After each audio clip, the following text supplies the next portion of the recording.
Well, good morning, everyone. It is Thursday morning, April 28th. It is 8:30 a.m., and we're gathering together for a time of uh, devotion, a time of looking at Scripture, asking questions, um, trying to understand what it means for us today in 2022. But it's just really just an opportunity to check in, to see how you're all doing, and to share any prayer requests we might have, and then have a time of prayer together. There's something very powerful about being able to have prayer together. And so I trust that you're doing well, and I hope that your week is going smoothly. Uh, but please let me know if you're here. Say hello. Good morning, Allison.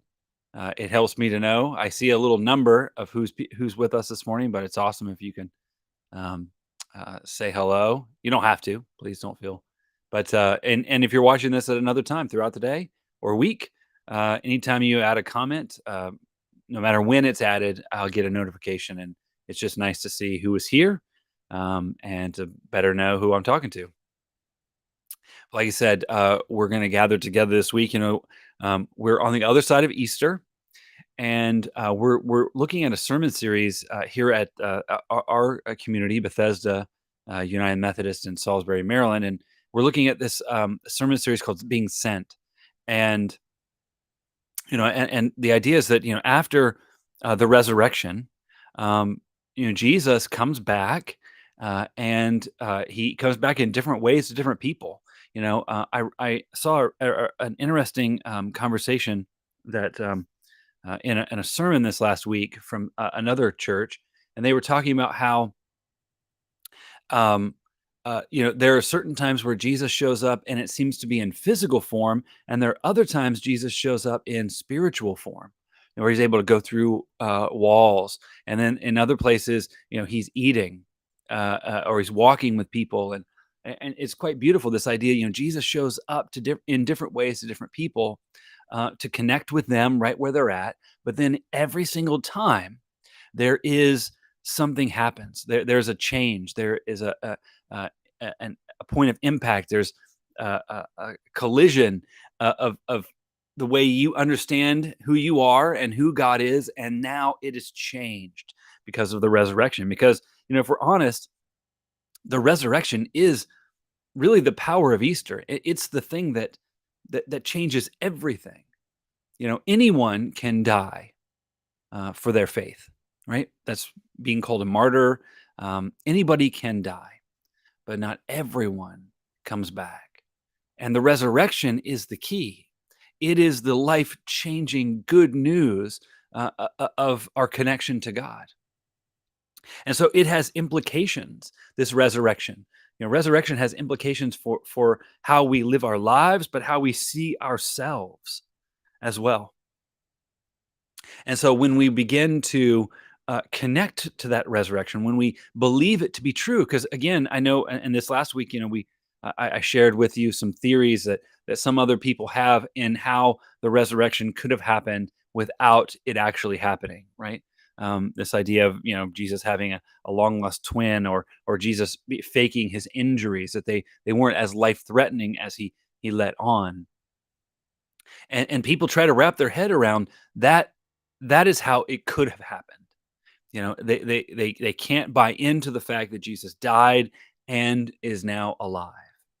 And so they tried to come up with other theories, other explanations for how this resurrection can be true and yet be real, be tangible, according to their modern ways of understanding the world, and how life and death works. And so when we come to understand and know that truth for ourselves, resurrection is real, it happened, and it is now available for all of us, right? To have new life, whether it is spiritual or physical. This idea of being a new creation.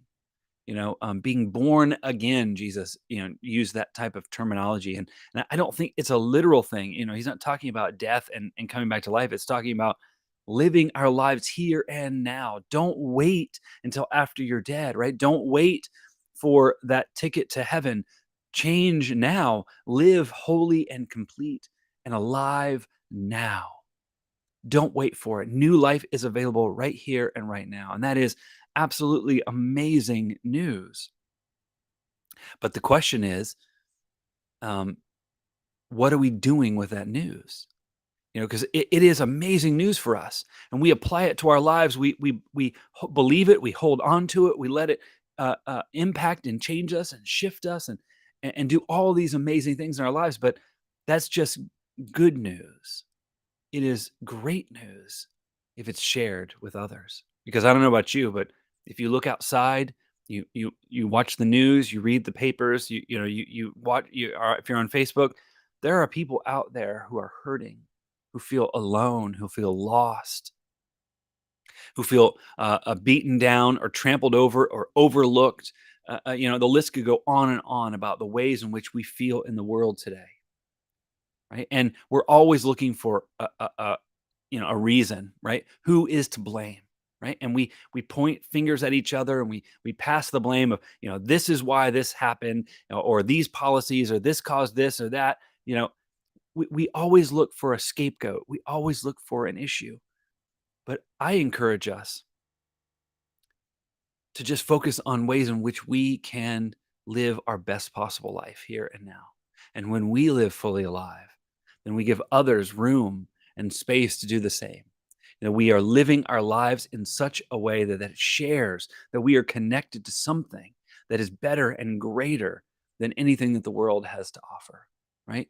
Again, not doing what the early Jews did, the early Israelites did in the times of Jesus, right? They held on to their specialness, and they were the chosen people of God, and they loved that. They absolutely loved it, but they refused to share the chosenness, right? God said over and over and over again, all throughout the Old Testament scriptures, right? The Hebrew scriptures, God was saying, I'm choosing you, you as a people, to be a light to the rest of the world, to show them what a connection with God looks like, the benefits, the ways in which it helps your life, right? The ways in which you are connected, you are whole, you are complete, and then you share that wholeness and completeness with others so that you become a people who are whole and complete, and then a nation, and then a world.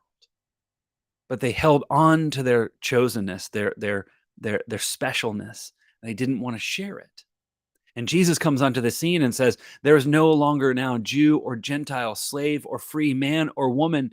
There is everyone. We are all the same, all equal, all valued and loved by God, all chosen. But there are people in the world today that don't know how special they are, right? They don't know how loved they are. They don't know whose image they are created in. And we're called to share that with them. But that can be hard to do sometimes. And we're called to live it with our lives. And so what do we do with what we have seen? What are the ways in which we are sharing that with others? I think there's a beautiful, in the story we looked at on Sunday, I think Jesus shows us a very, very important way of applying this technique. This with sharing sharing who we are, sharing our story, sharing this good news, and that's through the areas of hospitality. In our text this last week, we looked at these two disciples who were included. They were a part of the disciples. One is named Cleopas, and the other is unnamed, probably because it was a woman. But they were not included in the 12 that were named. We all know there were more than 12 disciples, but there were 12 that we know of that were named. And so these two were part of the unnamed, the disciples. And they're on this road, the 7-mile journey to Emmaus. And we're told Jesus shows up. They don't recognize Jesus for whatever reason. We don't understand why. But they don't recognize Jesus. And so they're having this conversation, and Jesus asks, why are you so upset? And they say, how could you not know what's been going on these last few days? It's the biggest news all around. And so they fill him in, and then Jesus then leads them on this very intricate Bible study of pointing out all of these scriptures all throughout the Hebrew scriptures where where prophets and individuals spoke of this Messiah and the ways in which he would connect with the people and how he would live and all the things that he would do. And their hearts were warmed, and it was so impressive. And when they get to their destination, it's late in the evening, and so there was a practice that if a stranger was walking with you and it's the end of the day, you would invite them in because it's dangerous to be out alone, and there were these hospitality rules, and so they invite Jesus in, and he comes in, but for whatever reason, Jesus then takes the head by as a host, even though it is not his home. He's a guest, but he takes the role of host, and he breaks this bread. As they sit down to have a meal together, Jesus, thanks God for the bread and the juice or the drink. He breaks it with them and shares it and passes it out. And it is in that act of hospitality that their eyes now are all of a sudden opened and they can see Jesus. And the minute that they realize that it is Jesus, he vanishes, showing that this was a physical and spiritual interaction with Jesus the Christ. And so I think there's a wonderful way in which we can live this out. Jesus gives us this example of hospitality. How do we show others the good news in the ways in which we live? Well, one way, not the only way, one way is to show hospitality, being willing to share a meal with someone, being willing to help someone with something that you can help them with, right? Not helping, we don't have the time or the resources to help every single person, but if we can help one person each and every day, if we can show hospitality to someone else, if there's food left over at the end of the day, in the terms that Jesus used, we are rich in the eyes of Jesus. When Jesus talks about rich people and poor people, anyone at that time who had food left over at the end of the day was wealthy.